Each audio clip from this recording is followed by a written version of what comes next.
What's the meaning of criminological?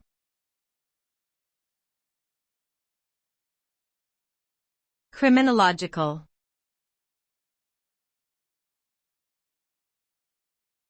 Criminological.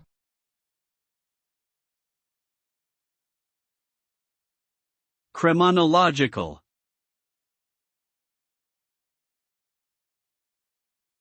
Criminological.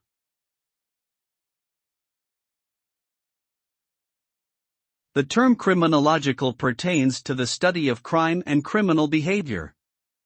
It encompasses various aspects such as the causes, consequences, and prevention of criminal activity.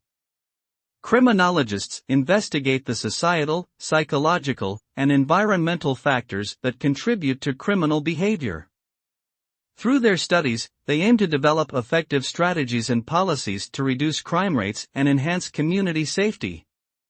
The field of criminology is multidisciplinary, drawing on knowledge from fields such as sociology, psychology, law, and political science, to name a few. Overall, criminology is a crucial area of study aimed at understanding and combating crime.